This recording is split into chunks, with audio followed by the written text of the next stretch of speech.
Leviticus chapter number 4. We're going to read verse 1, 2, and 3. Then we're going to read verse 22. And then we're going to read verse 27. Luke chapter 4 and verse number 1.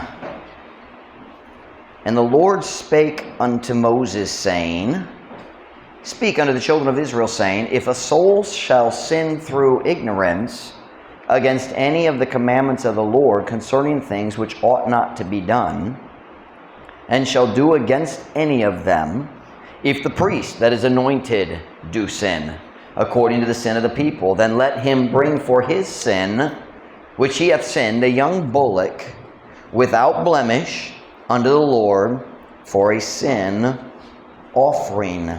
Pasaya, kung ang Ginoo misulti nga ni Moses nga nagaingon, sulti nga sa mga anak sa Israel nga magaingon, kung ang uska kalag makasala tungod sa pagka-ignorante, wa siya kabalo. Kung ang uska kalag makasala tungod sa pagka-ignorante, batok sa bisan unsa sa kasugoan sa Ginoo, may tungod sa mga butang nga dali angay nga pagabuhaton og makabuha batok sa bisan unsa kanila. Kung ang pare nga gidihogan makabuha og sala sumala sa sala sa katawhan, nan padad-a siya alang sa iyang sala nga siya nakasala og usa ka batanong toriyo. Sabto yung pulong toriyo, batanong baka nga lalaki, di ba? Toriyo is bull, so lalaki, but it's young. That's why it's bullock in English. Toriyo nga baka, it has the whole name there, doesn't it? Batanong toriyo nga baka, nga walay daot, nga to sa Ginoo, ingon nga usa ka halad sa sala. Now jump down to verse 22. Verse 22. When a ruler hath sinned, and done somewhat through ignorance against any of the commandments of the Lord his God, concerning things which should not be done, and is guilty, dayon magpadayon siya pod kinahanglan mo hatag sa sin offering. Sa dihang uska punoan, pangulo, nakasala ug nakabuha tungod sa pagka-ignorante, batok sa bisan unsa sa mga sugo sa Ginoo ang iyang Diyos, may tungod sa mga butang nga dali angay pagabuhaton og sad-an, meaning sad-an na siya. Now jump down to verse 27. And if any one of the common people sin. So na itulo ka klase sa tao gihis ko diri, kung magsala ang pare, dalon niya ang usa ka sin offering. Kung magsala ang pangulo, kung kanang ang hari or ang judge, bisan unsay klase sa ruler sa tigdumala sa punuan, ang leader diha sa nasod, kung siya makasala sa margyapon, kinahanglan dadon niya usa ka halad sa sala, the sin offering. Dayon, verse 27, if any one of the common people sin through ignorance. Kanang tanan laing, wala sila'y katungdanan sa government, wala sila'y katungdanan diha sa pagpangalagad sa Ginoo sa tabernakulo, dili sila pare, dili sila mga Levite, just common people. If any one of the common people sin through ignorance, while he doeth somewhat against any of the commandments of the Lord concerning things which ought not to be done, and be guilty, dayong magsumpay, kinahanglan pud siya mohatag sa usa ka sin offering. I'm not going to read the Vasayang, it's the same thing again. Title of my message tonight is very boring. I don't think the message will be boring. But the title of the message is The Sin Offering. The Sin Offering. Ang halad sa sala. Diha sa balaod ni Moses, na daghang lain-laing klase sa sakripisyo para sa lain-laing katuyuan, na ay sakripisyo sa pagpasalamat, na ay sakripisyo nga may labot sa kalinaw. It's called a peace offering. So, whether it be halad sa kalinaw, na daghang laing klase. There's the whole burnt offering and many different kinds. Today we're going to talk about one specific type of offering called the sin offering. Ug bisan ang sin offering ay diferensya sa trespass offering. I have not studied all the different types of offering, and I don't think I've ever preached on just one offering ever. We learned about it in the Tabernacle series. Nag-istorya ta kabayan sa whole burnt offering. I think kabayan sa sin offering. I think it was the two we studied. But tonight I want to talk to you about the sin offering.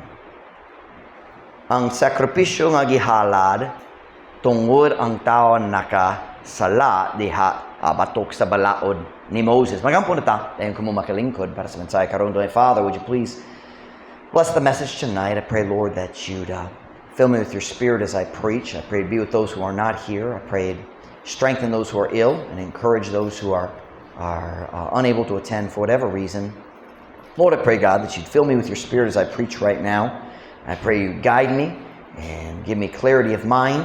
Father, please work in our hearts. Challenge us, Lord. We pray in Jesus' name. Amen. Pwede ka mo maglingkod.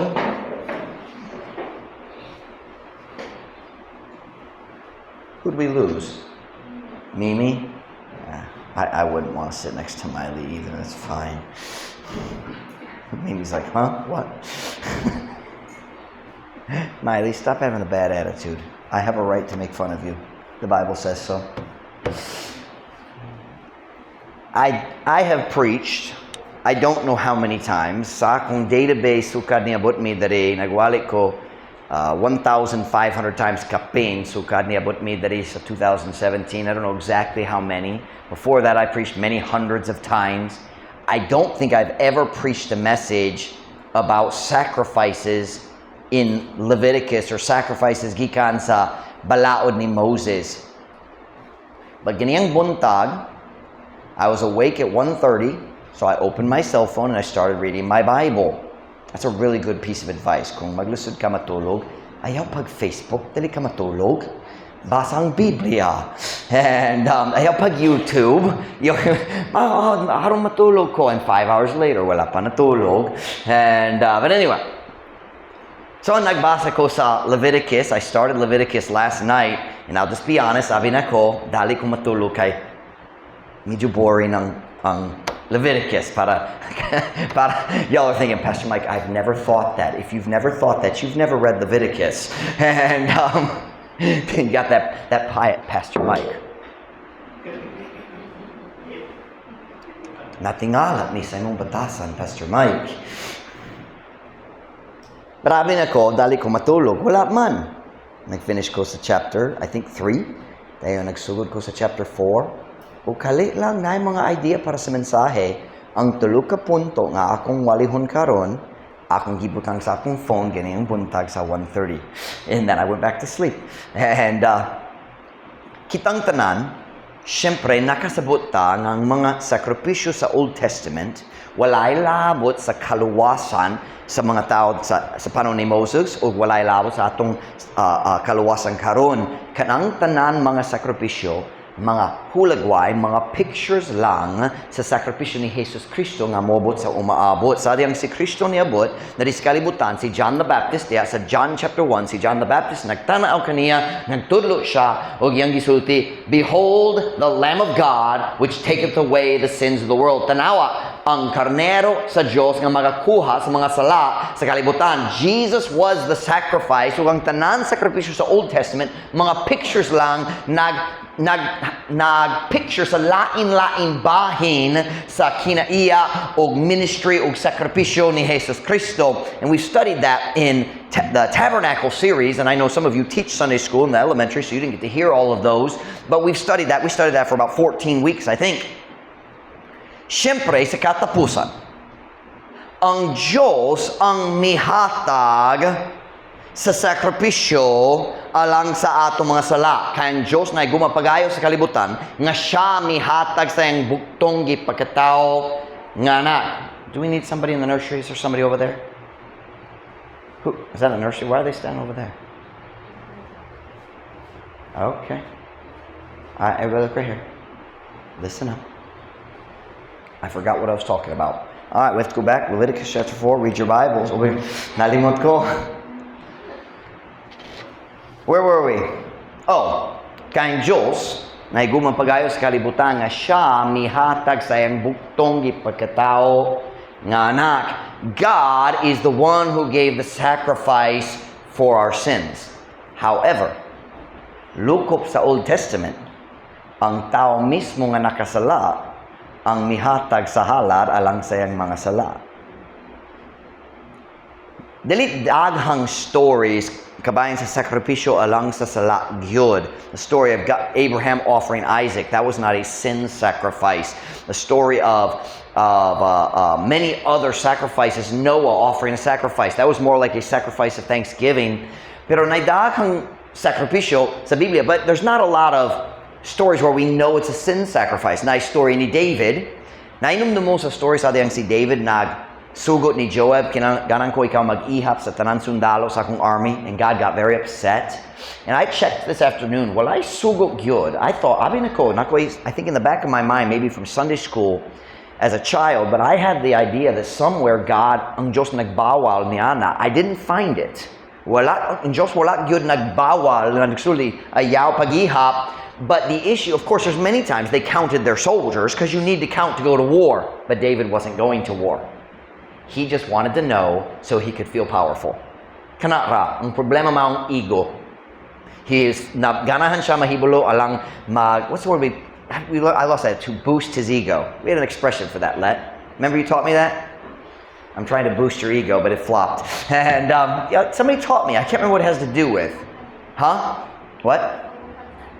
Yes, magpa-bukad sa atay, and cannot good.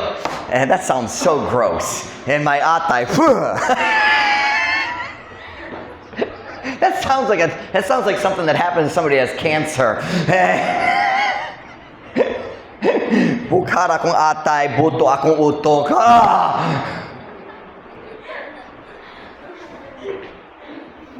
I'm sorry. Nabuto ang utok ni AJ lang. All right, where were we? He counted the people, and God came to him. Wala tayo time sa story. God offered him 3 options. What punishment do you want? And then God said, go to the threshing floor of Oreb. Is it Oreb? I wrote it down. Ornan the Jebusite, and offer a sacrifice in the threshing floor of Ornan. In that story, si David nagpalit gayud niya ng alote, and in the future, human sa kamatayon ni David, si Solomon nagtukod sa templo dito sa priyong lugar sa threshing floor ni Ornan the Jebusite. But there we have an illustration of someone offering a sacrifice because of sin. But there's not a lot of stories. Pero diri sa Leviticus chapter 4, nakita na to ang klarong instruction sa Diyos, pinaagi ni Moses, nga to sa katawhan sa saktong paagi nga mag-offer sa halad sa sala. When someone sins, this is the sacrifice they offer. Now, I'll be honest. I don't know what kind of sins exactly this includes, because you can't bring a cow every time you have a bad attitude. Kumumata ka, mugot sa buntag, dalit mahoro ang imong mga baka. Especially some of you. Ang uban ninyo nawala sa second day. Pero I don't know exactly. And here it talks about sins of ignorance. And then there's the trespass offering. That's where you knew it, kabalo ka, pero nagpili ka sa sala. So I don't fully understand all of that. Pero here in Leviticus 4, we see the instructions, na specific classes of sin, where God says if a person commits this kind of sin, kinahanglan dadon niya usa ka halad sa sala. And the Bible tells us in 2 Timothy chapter 3, verse 16, all scripture is given by inspiration of God and is profitable for doctrine, for reproof, for correction, for instruction in righteousness. Ang tibuok nga kasulatan gihatag pinagi sa inspirasyon sa Dios og mapuslanan. The whole Bible is profitable. Mapuslanan alang sa unsa man, alang sa pagtulunan, alang sa pagsaway, alang sa pagtulid, alang sa pagpahimangno diha sa pagkamataron. Now what does that mean? Even the parts of the Bible that we kind of feel are a little bit boring, Or kita magduda, nga naman ang Diyos nagbutang ni ini. Like me and Ma'am Ruth were talking a couple days ago, nagbasa siya sa Numbers. Kabayan sa chapter sa Numbers diin, ang Diyos nag-record sa sakripisyo sa matag prinsipe. How many of you have ever read that chapter? I think it's 89 verses. It is the second longest chapter in the Bible. I could make the whole chapter this long. These 12 princes gave this offering, the end. Pero matag prinsipe, di ba? Ang Diyos naglis. Sometimes maglanta, Kino, nga naman. Wala pinag. Pero all scripture is profitable. Naay makatunan alang kanato diha sa tanan bay. That's why, listen to me, you must read the whole Bible. Ayaw maglaktaw sa mga bahin nga dali imong favorite. It's okay to have favorites. It's okay. Mayo man mo kung mo basa ka sa certain mo basa ko sa Psalms daghan, mo basa ko sa Proverbs daghan, mo basa ko sa John. That's fine. There's nothing wrong with having favorites, but you should read the entire Bible at least once every year. Ang nga basahon nimo ang tibok Biblia, I say at least, bisan makausa sa matag tuig. You can do that in 3 chapters, a little more than 3 chapters per day. It doesn't take long, dili lisod. But you need to read the whole Bible. Why? All scripture is profitable. Ang tanan gikan sa Dios ug ang tanan importante aron kompleto atong pagsabot, and if you skip parts, something will be missing. Naay makulangan sa imong kahibalo. I can tell you from experience, kung mobasa ka sa mga bahin sa Biblia nga dili exciting kayo para nimo, the longer you read, the more you will enjoy those parts. I didn't used to like Hebrews. I mean, just as a pastor, Hebrews was not my favorite book. You know why? Nay daghang bahin wala nasabtan ako. O kung dali ko makasabot, masamo ka kung hunahuna. Kung dali makasabot. But the more I read it, Gillette taught me how to say this earlier, and I forgot. I told you I wouldn't be able to remember. The more I read it, the more I enjoy it. Even Leviticus. Mas lingong Leviticus para nako karon kaysa last time nga akong gibasa. The more you read it, the more you'll understand, and the more you understand, the more you will enjoy it. That's why Jesus said, search the scriptures. That doesn't mean search for words. It means read through. Sugod sa sinugdanan, magbasa. That doesn't mean you have to go in order, but get it all. Basa ha ang tibok Biblia. The more times you read it, the better you understand. Ang balang espiritu mohatag kanimo sa understanding. So today, I want to look at this one sacrifice. Dili kabayan sa doktrina, dili ta mo hiskot sa doktrina that it pictures Christ. We know that. That's not the message tonight. Tonight, I want to see unsa bang practical nga makatunan nga kita nga atong makuha gikan ni ini nga simple nga sacrifice. Go with me to Leviticus chapter 4. I have 3 statements, things we can learn from the sin offering. Did I give you the paper, wifey? I did. Can you hold it up so I can see it? I forgot what I write at the top. What did I write at the top? Okay. Leviticus chapter 4 and verse number 3. 3 things tonight that we can learn. Tuluka butang, tuluka makatunan, alang kanato gikan sa sin offering. Leviticus chapter 4 verse 3. Kung nana say amen? If the priest that is anointed do sin according to the sin of the people, then let him bring for his sin, which he hath sinned, a young bullock without blemish unto the Lord for a sin offering. Unsa ba ang sakripisyo nga kinahanglan dadon sa taong nakasala? What did he have to bring? A young bullock. Sa Bisaya, batanon turio nga baka. What do we learn here about sin and about our lives and about their lives because of the sin offering? Wifey, let's put at the top of the board that first line. The sin offering teaches us, and I'm going to give you 3 statements, things we can learn.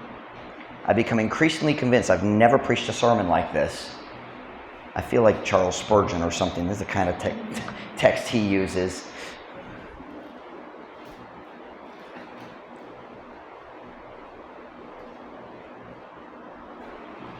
Sin offering teaches us what? Number one, what do we learn from the sin offering? Are we ready? In the time of Moses and hangtod karon, sin was expensive. Mahal ang sala. Sin was expensive. Say, what do you mean, Pastor Mike? Unsa bang sakripisyo? Usa ka baka. Dili baboy, dili manok, dili tiki, baka. O dili tigulang nga baka nga hapit na mamatay, ang batanong nga baka. Dili, it had to be a male, young bullock, walay daot. Dili pwede ka na nga masakit nun. Dili pwede. Now, syempre, kitang tanan nakasabot nga ang dugo niya nga baka, dili gayon makakuha sa ilang sala, dili pwede makakuha sa atwa, ang dugo ni Jesus lang makakuha sa sala sa tao. The bull was a picture of Jesus. Ang toriyong baka usa ka hulagway ni Jesus. Pero kana usa ka mahal nga hulagway. Paragitan. Kung manginabuhi ka diha sa pagdako sa baka. Kung every 1 or 2 weeks kinahanglan ka mo patay sa usa ka baka. Every week. Nasayop na pod, balik na ta sa tabernakulo. Maglasod yun ka sa imong negosyo. You can't kill your livestock and do well. Livestock is valuable. Kana yun ang ilang tibok panginabuhi. Most people, that was their whole livelihood in the time of the Bible. Maybe some became farmers. Of course, they had to have farmers. But most people, livestock was their lives.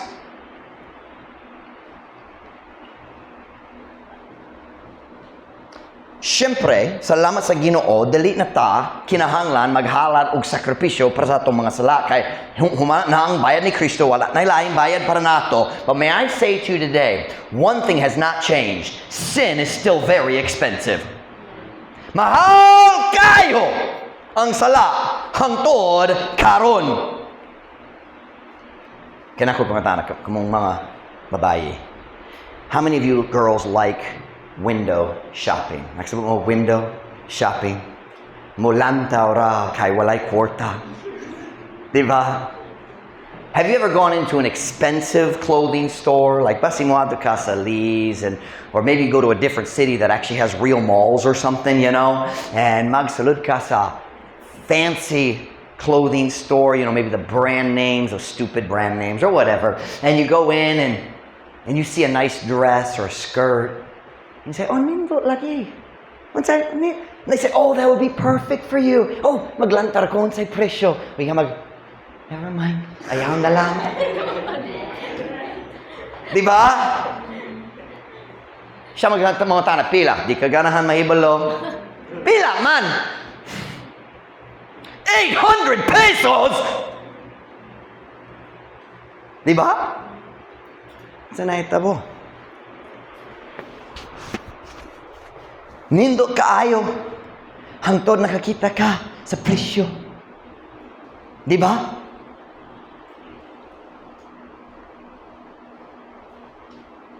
Can I ask you a question? Truth Baptist Church, have you ever looked at the price tag of sin? Sugod na ba kang naglantaw sa presyo sa sala? Have you ever looked at the price tag of ungodly relationships? Usay, kamong mga batanon, sama sa pagsalot sa nindot nga clothing store. Nagdalat ko ni Beth sa, where were we, Beth? Manila. Oh, I took her to Mall of Asia. Kay dool-dool. I at least let Beth see it nami. Dari sa Manila, ako mutuwa si Beth mo kita. Nagsulod ni si Beth. Walay malls dari sa Mindanao. Okay naman. It helps me save money. Mahal. Nagsulod mi sa mall. Dahil kinahanglan ko mag-CR. So I walked over, I found the CR, and next to the CR was a makeup store. And I said, Beth, you can go look in the store if you want. I'm gonna go step in the CR. And si Beth nagsulod sa store. Pero ang tanan tao nagtutok niya. So nigawas na yun. And wala siya kwarta po. Where was I going with that? Oh, you go into a nice store and you look at the beautiful clothes. Oh, nindot na. That's what some of you young people do when you daydream about a stupid uyab. You're looking at the beautiful dress. Look at the price tag! Tanang presyo niya nagkabuwang!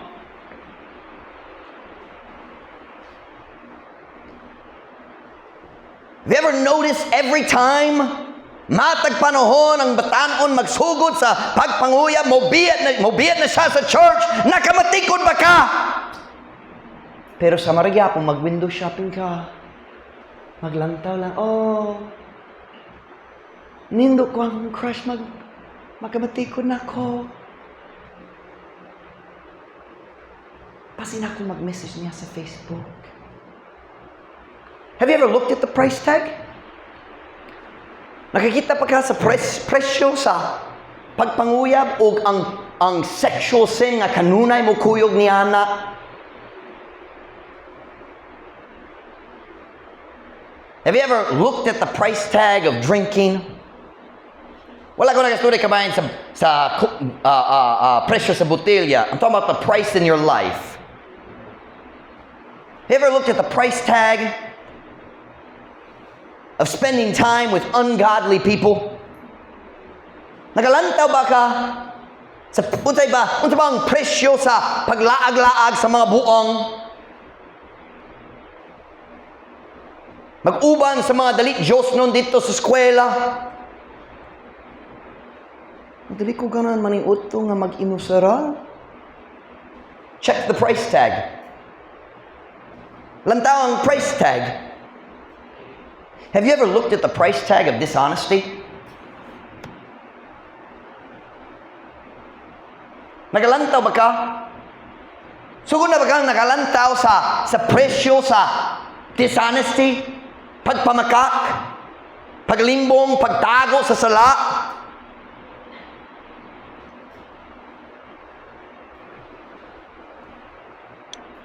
I'm asking you today, have you ever looked at the price tag?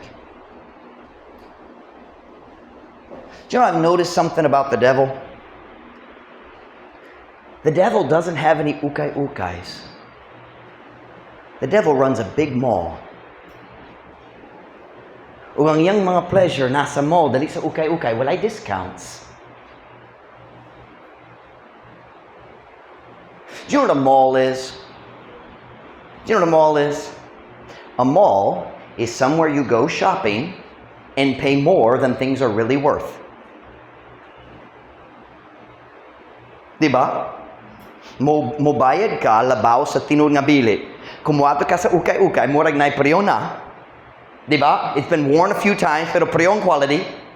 And you can get it at 90% off. Diba? You know the devil runs a mall, not an ukay-ukay. Well, I discounts. And what I'm asking you today is, instead of window shopping at the devil's mall, maybe you should look at the price tag.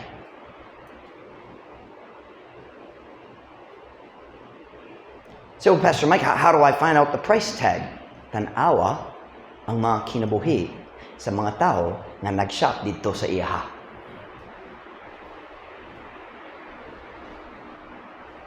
See, the devil never offers a sale. The price is always high. More than it's worth. Can I make you a promise? Ang tanan kalingawan sa sala, dili gayud moabot ngadto sa pag-antos nga mosunod. Was that close? Dili patas ang sakit ug ang kalingawan. The price of sin.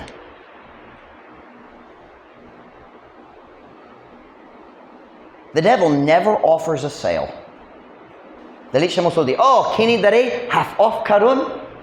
Kung makahimo ka niini nga sala, half off lang. That never happens. No discounts. Pwede ba mahangyo? No. But the devil does have one favorite sale. And we love this style of sale in the Philippines. At the Devil's Mall, it's always buy now, pay later. Buy now, pay later. Kamu nakikita niya, di ba? Ma'am Ruto, may ang sign karon, buy now, pay next year. That's only 2 months away. Not 12 months, 2 months. Pay attention to the sign. But I'm not preaching against shopping. Everybody, Pastor Mike's preaching against. No, I'm not preaching against malls. I think they're stupid, but I'm not preaching against them. I'm talking about the Devil's Mall. Have you looked at the price tags? Or do you just daydream at the window? Naglantaw ba ka sa kinabuhi sa mga dautan o nagkasina?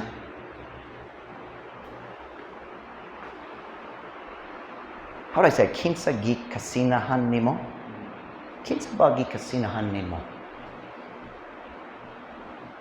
Maybe you should look at the price tag sa dali pa ka magkasina. Say, nalipay siya. Kay buy now, pay later. Ang bayro nun, mobot pa. Can I explain to you how the devil works? Kung musulod ka sa shopping mall sa devil?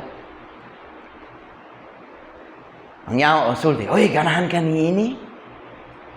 Murag nindot. Nindot kayo ni. Pila ba? Ayaw ka bala ka ni Ana? Pila ba? Ayaw. Ako mo padala ni mo sa bayro nun. Unya lang, buy now, pay later. Pero pila ba? Wala pa ko sure na inong talimot ko. Ayaw ka bala ka? Ako mo hatag ni mo sa saktong price. Magpadala lang ko ni mo sa bayro nun. I can ask you a question. If you went to the store to buy a cell phone, o kanang yun ang gisulti sa salesman, paliton ba ni mo? Paliton ba? Pila ni? Ayaw ka bala ka? Paliti lang ka ron. Tayo na ako mag-send ni mo sa bayro nun. That's the correct word, right? Bayro nun. Would you buy that? Siyempre, dili. But Christians do it with the devil. Wala ta kabalo sa presyo, pero mo palit na, kay murag nindot. Akong silingan, nalingaw yun. Akong pod ganahan. Pila ba kini? I'll send you a bill. So, kanusa ka mag-send sa bill? Puhan. You ever figure that out? Usahang yaw maghulat dugay kayo sa pagpadala sa bayro nun hangtod dako gyud. Ang resulta sa sala, hinay kayo, you reap what you sow, pero dugay kayo ang pagtubo. Kung magtanong ka sa liso sa mansanas karon, wala kay bunga 7 years. 7 years walay bayro nun. Are you listening? You say to the devil, well, kanusa ka mag-send sa bill? Ayaw ka bala kaniya na. I promise. Mag-send ko sa mga bayro nun sa saktong panahon. Wow! Mga bayro nun! Nalimot ko naghiskot. Payment plan ni. Dali, one time lang. Payment plan. Pila ka payments. Depende. Depende sa?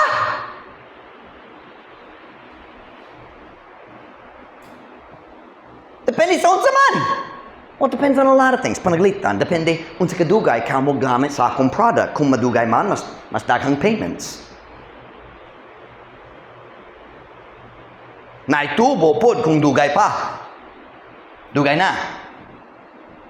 So, nako po tana, kung ako mo palit ni init diri sa imong mo, unsa kadugay ang mga payments? How long will I be paying? Unsa pa kadugay magbayad ko? And the devil says, secret. You wouldn't buy a cell phone that way. I'm asking today, have you ever checked the price tag of sin? You say, well, how long do I pay? Depende. Yeah, okay. Ako magsulti mo. Ang uban mo bayad pipila ka bulan ng laing mga tuig, pero nga akong favorite maong mga mapagarbohon kay sila magbayad hangtod mamatay, kay magdumili nga mobalik sa Diyos.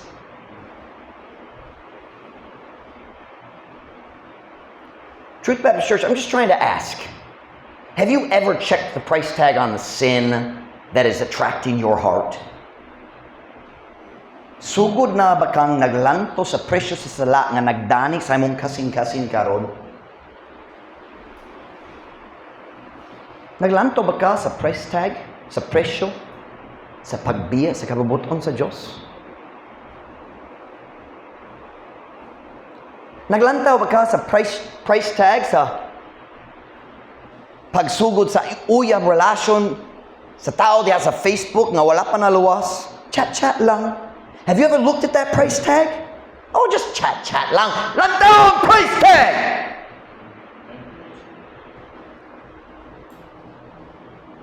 Do you know, gentlemen, do you know the price tag of looking at sexy pictures on Facebook? Naidaghan. Natingala ko. Sa diyang niyato mi sa Jensen, siyempre naidaghan kaila, o daghang tao nagkaila na ako, kaya nagwali ko sa ilang school, chapel, college chapel, o sa ilang evening service. So, gidawan ako daghang Facebook requests. So, naglantaw ko, kung Mount Calvary Baptist Church, murag mo daw ako sa mga Facebook friends, kay may relation dito, may plano ko mga batanong na mo, mag-Bible school dito, mayo nga na mga connection. So nagdawa ko sa uska babae, nalimot ko sa ngalan. Last week, nag-abri ko sa Facebook. Ug dito sa yung My Day, na picture sa babae, nag-bikini. Wala ko sure kung siya yun. Kaya natingala yun ko. Nagsulay ko unsang wag tangini. May I say, if you have friends who post sexy pictures, what's the word I'm looking for? Don't unfollow them, unfriend them. I said unfriend them. Mabasin sila masuko. They live in Manila. Nga naman siya masuko. Nahadlo ko akong friends sa South Korea. Blah!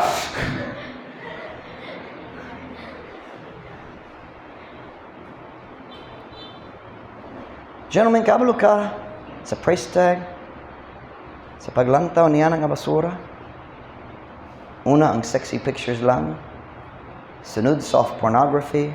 Sunod, hard pornography. Addict manggod ka, maguba imong kinabuhi, mawala ang imong gana para sa Diyos.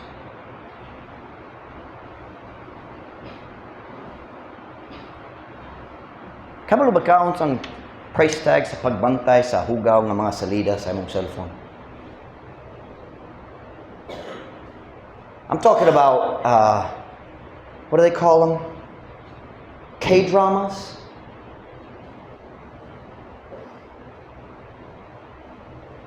Gillette's always telling me about her favorite K-drama, so...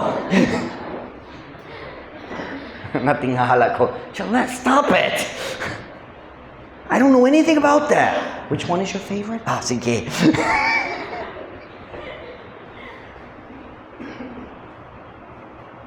Kabalo ba kaon sang presyo sa pagpaminaw sa hugaw nga music sa kalibutan? Kabalo ko sa kinayat sa tao. Kaya sa panahon sa discouragement, mabalik sa mong daan music. Amen. I'd suggest you look at the price tag. Ang kabugnaw sa kasing-kasing. Mawala ang gana diya sa imong soul winning.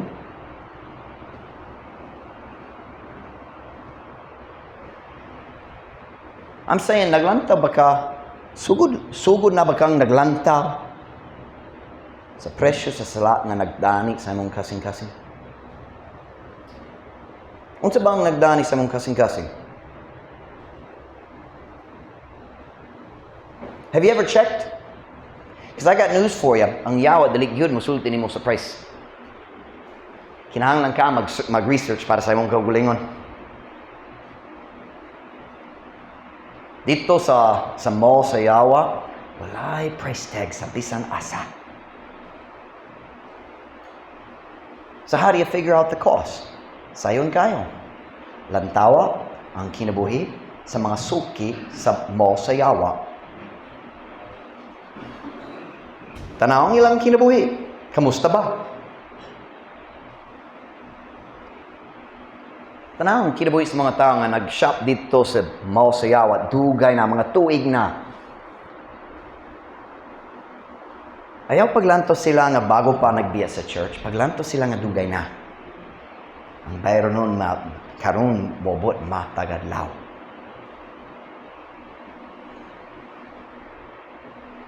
Ang yawat dali gayon mo pakita ni mo unsay presyo para sa mga salat diya sa iyang store. Pero makalantaw ka sa mga bayro nun nga siya mo padala sa iyang mga suki. Ang mga tao nga magkinabuhi diya sa sala, magkinabuhi diya sa pagkarebelyoso, sila mo dawa sa bagong bayro nun matagadlaw.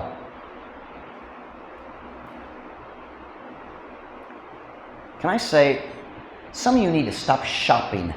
Stop window shopping at the devil's mall.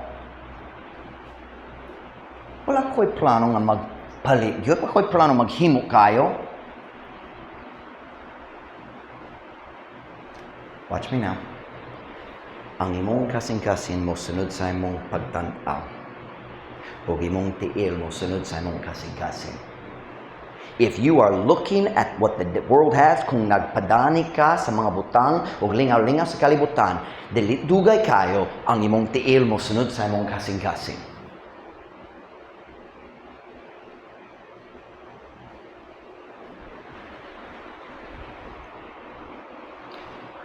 Sin number one, sin was expensive. And that has not changed. Number 2, Leviticus chapter 4 and verse 2. Leviticus chapter 4 and verse 2.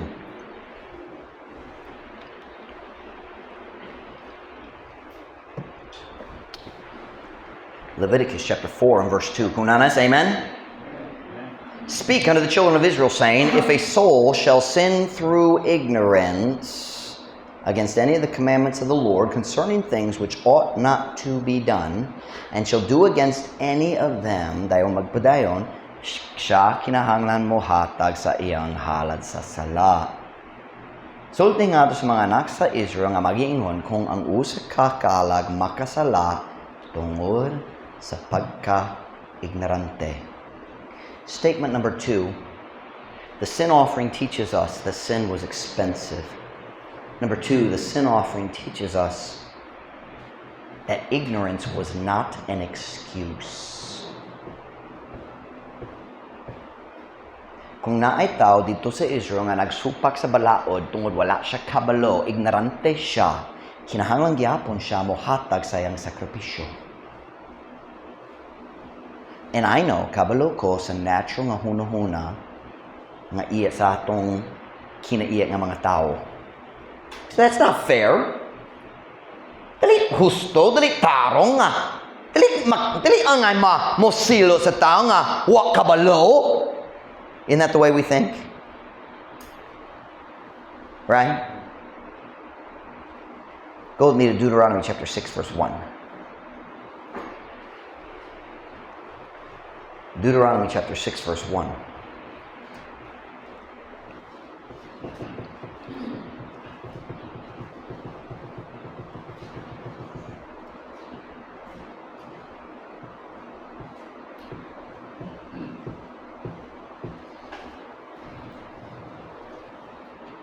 I didn't know this sermon was going to be so mean. I thought it was going to be funny. It's not funny at all, is it? Deuteronomy chapter 6, verse 1. Kunanas, amen?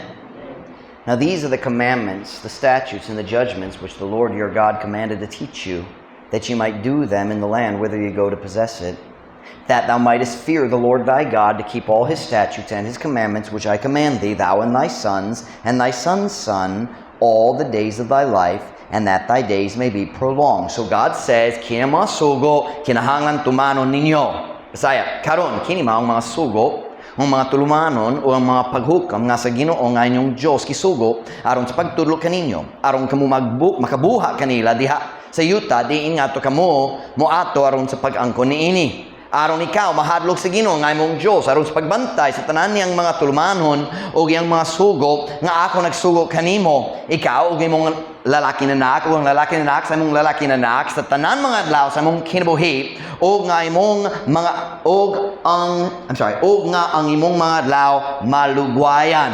So God says, here's the commandments, follow them. And then look at verse 3. Hear therefore.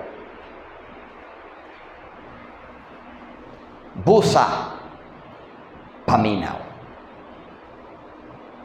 Hear therefore, Israel, and observe to do it, that it may be well with thee, that ye may increase mightily, as the Lord God of thy fathers hath promised thee, in the land that floweth with milk and honey. Busa, paminaw, O Israel, ug tumana ang pagbuha niini. Kung ay tao dito sa kampo sa Israel nga wala kabalo sa balaod sa Dios, kana ang ilang sayo kay wala siya naminaw. Wala ko kabalo nga sala. Ni nga naman kinahanglan mo halat sa uskasala. Nga naman kinahanglan mo mupatay sa akong baka. Wala ko kabalo. Ignorance is no excuse kung wala ka naminaw. Are you listening to me now? See,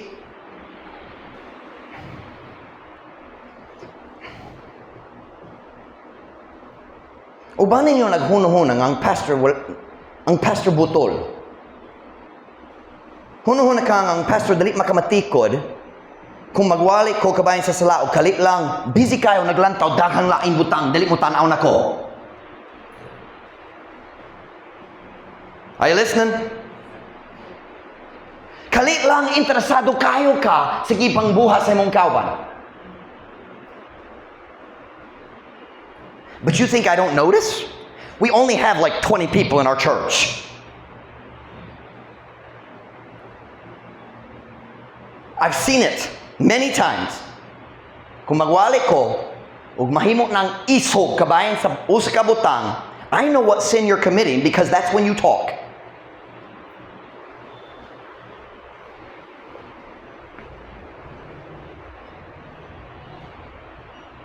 Kalit lang, tabi ang kayo ka. It's amazing how interested you are in the Bible verse next to you when the pastor's preaching. I'm not buying it. Sabtan niyo ka na, I'm not buying it. Dili ko mauwa ni ana.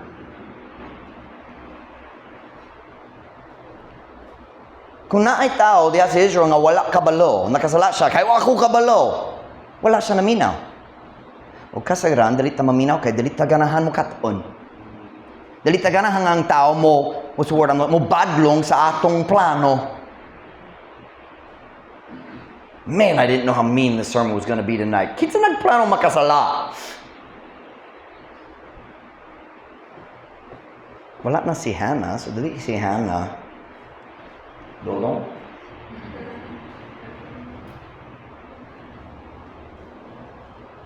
Come in now.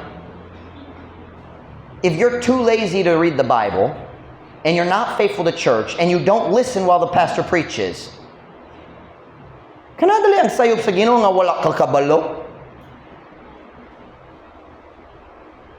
Kung super katapulang ka,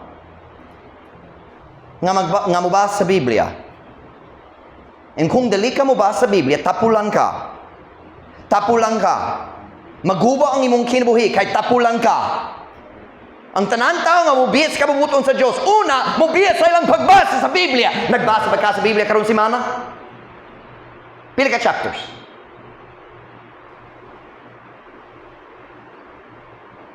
Okay, pila ka verses? Kung wala ka nagbasa sa Biblia, unsay imong gibuha sa buntag? Mumata mo Facebook. Mabug na imong kasing-kasing. Uban ninyo, kinahanglan mo lantaw sa price tag sa Facebook. Nagtugo ka ang Facebook, mo palayo ni mo gikan sa pagbasa Biblia, gikan sa pagampo. Nabug na imong kasing-kasing, wala kay tinguha nga mag-share sa gospel. Wala kay lingaw sa church.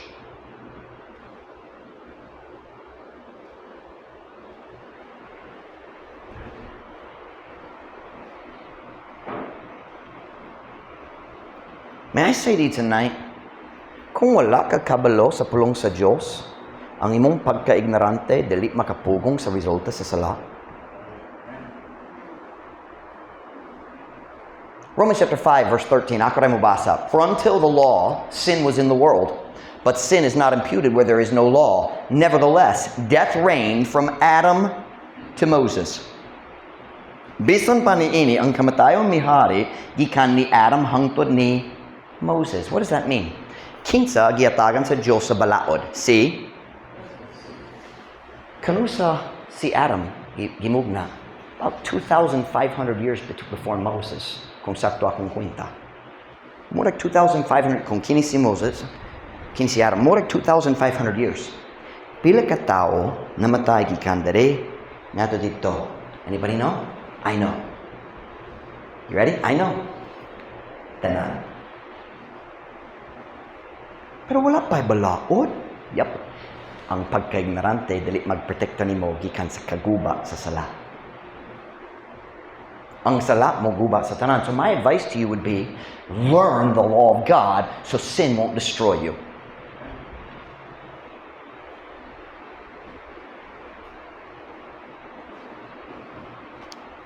Nasayop ko. Ay usa, wala namatay si Enoch. Si Enoch, gidiretso sa langit. No fair.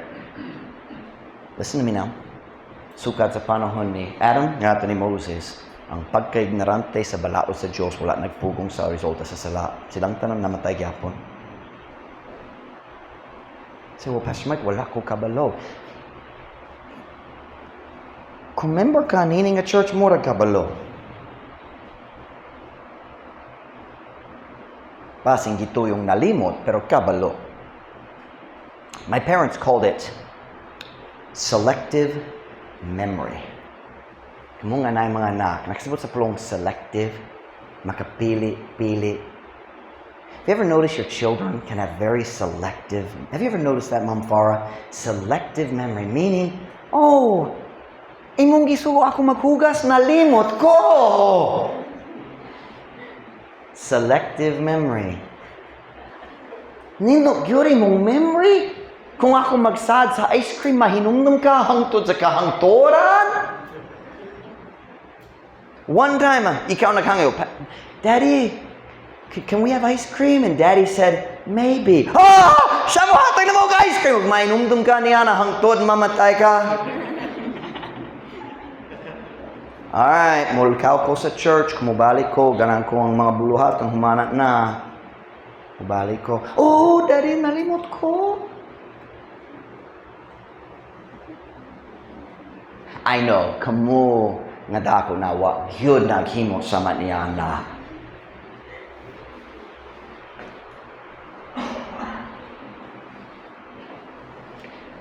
Can I make a point?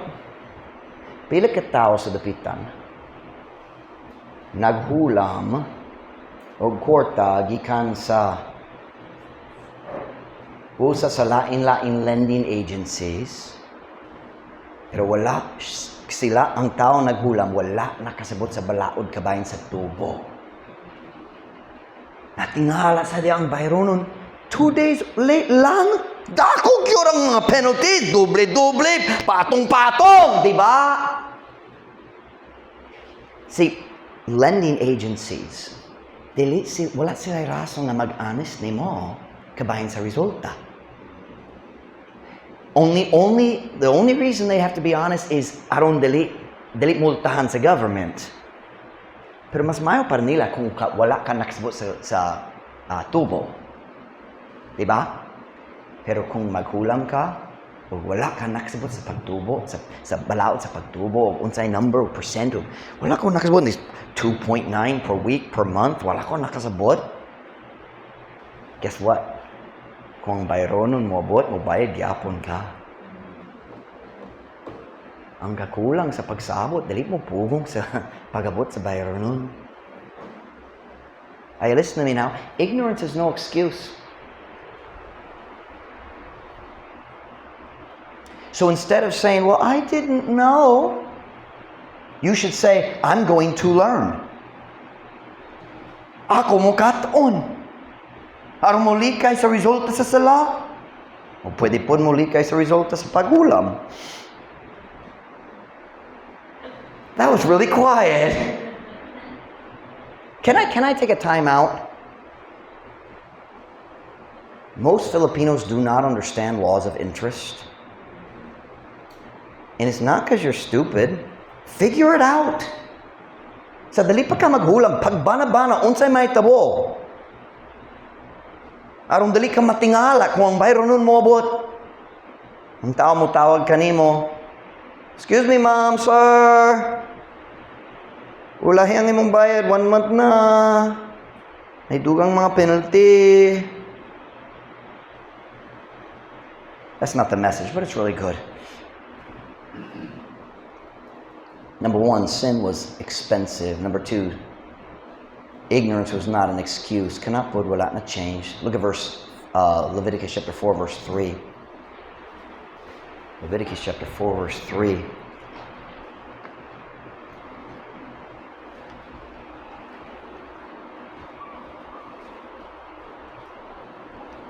I sincerely believe this was going to be a fun type sermon. Leviticus chapter 4, verse 3. Kunanas, amen? If the priest that is anointed do sin according to the sin of the people, then let him bring for his sin which he hath sinned a young bullock without blemish unto the Lord for a sin offering. Now, kinsa gihiskot dere ang pari ang nag-offer giyod, ang gipili sa Diyos, ang gidihogan. This is the priest. O kung siya makasala, siya po kinahanglan mo dala sa sakripisyo para sa sala. I have a question. Asa kinahanglan niya, asa siyang modala, asa siyang kinahanglan modala sa iyang sakripisyo? Something like that, close enough. Where does he have to bring the sacrifice to be offered? Asa man? Tabernakulo lang. Bawal gyud ya sa Israel sa paghalad sa imong sakripisyo bisan na sa laing. Only at the tabernacle, then later at the temple.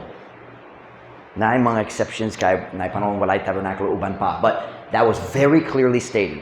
Only the tabernacle. So what does that mean?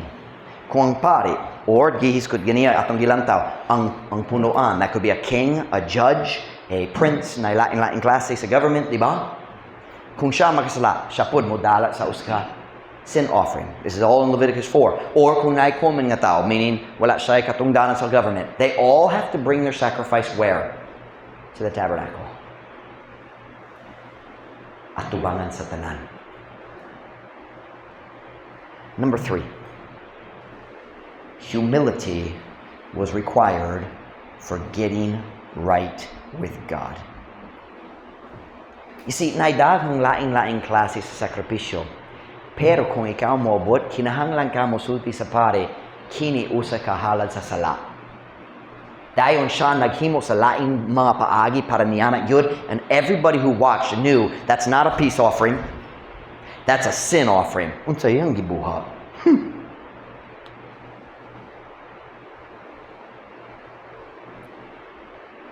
Humility was required for getting right with God. And may I say, kana wala na usog. Now, can I make a blunt statement? I want everybody to look at me. Some of you, the reason you can't beat your old habits is because you're too proud to admit to anybody you're struggling. That wasn't in the outline, but that's really good. Do you know why men get trapped in pornography? Garbo. Not lust. Garbo. Kaya ang tanan laki, ganahan mo ikyas gikan sa pornography. Pero ang garbo ang mupugong kaniya gikan sa pagpangayo og tabang. Are you listening to me? We're not a Catholic church. We don't believe in coming to the pastor to confess your sins, but sometimes you should. Not so I can forgive it, but so someone knows and someone can help you. Kung dili ang pastor, pwede put ang pastor's wife. In fact, that's so much better. Take all your problems to Mom Ruth. Mom Ruth will say, you dumb head.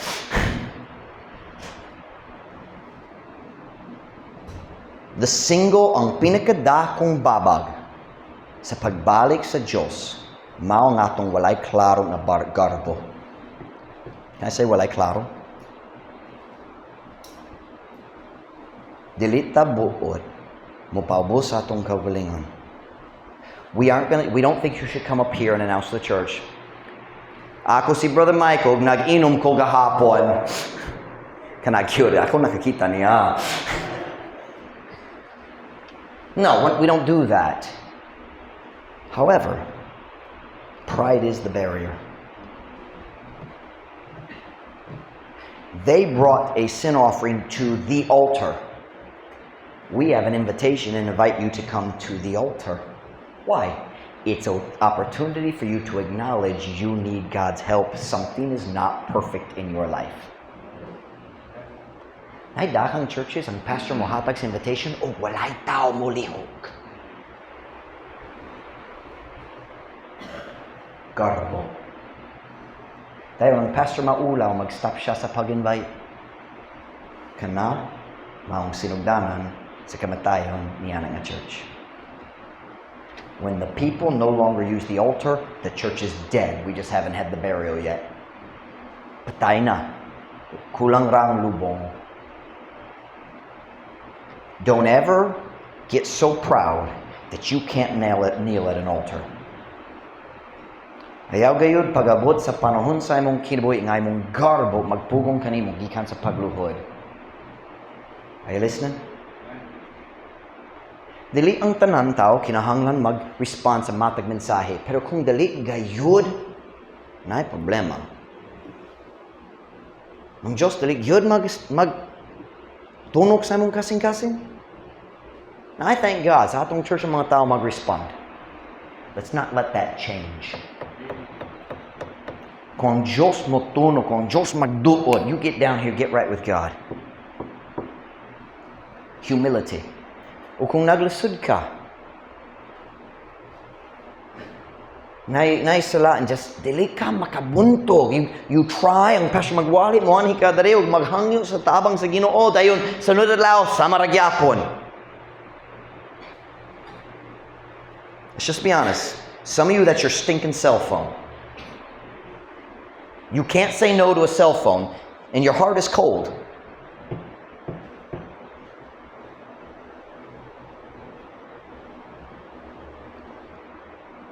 You can't get right with God until you're willing to humble yourself. Say, Pastor Mike, how do I know? Unsa una ko paghibalo kung tinuod nga mapaubsanon na? Tinuura kong pagpaubos. You ready? Delete na ka, mabalaka, kabayan sa hunahuna sa uban. Ganan ra ka nga tarong ng imong relasyon kaniya. Basta lang magabot ka dere. I know what we do. Maghuluhod, mag-ana, maghula hangtod, nakadungo ka sa laing tao, okay, balik na kubod. Did you even pray? Why did you come? That's the opposite. Atong church, ang tao magdakom nga ako magampo. So, now I'm coming from because of pride. Kumubot ka dere og walay pagampo, ikaw po napuno sa garbo.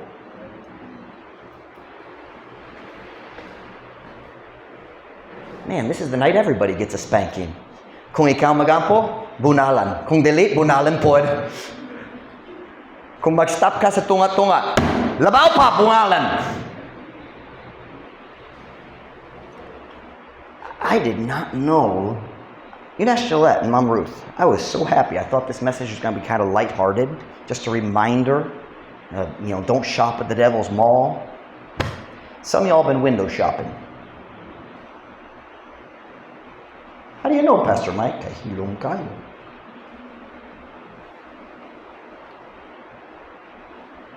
Can I ask you a question? Nabay app sa imong cellphone, kinahanglan i-delete nimo.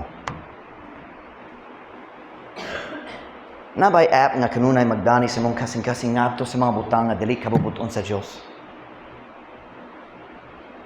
Nabay Facebook friends kinahanglan unfriend nimo. Pasin delete nimo kaya ang cellphone. Wala ko kabalo. Pastor Mike, wala ko'y cellphone. Nagkulang ra sa akong igagaw.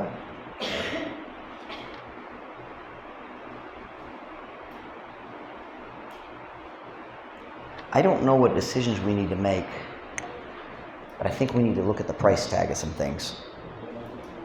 Wala ko sure sa mga seryoso, wala ko sure sa mga decision kinahanglan himuon. Kaya wala ko nagdahong sa padulngan sa dagan sa mensahe. But I noticed one thing from this story. Every person who sinned had to get right with God the same way. The religious leader, the political leader, and everybody else, everybody had to come to the altar. Everybody had to bring the same sacrifice. Usay na gamay nga diferensya para sa taong pobre, but that's a different thing. Kinahanglan ba ka maglantaw sa price tag? Unsa ba? Unsay nindong abutang nagdani sa mong kasing-kasing sulod sa mall sa Yawa?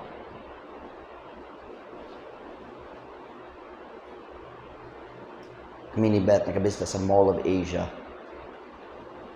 Nakabista ba ka sa mall sa Yawa?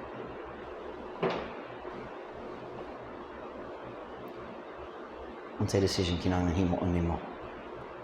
Tuko na mga ulo, pero mata. Tuko na mga ulo, pero mata.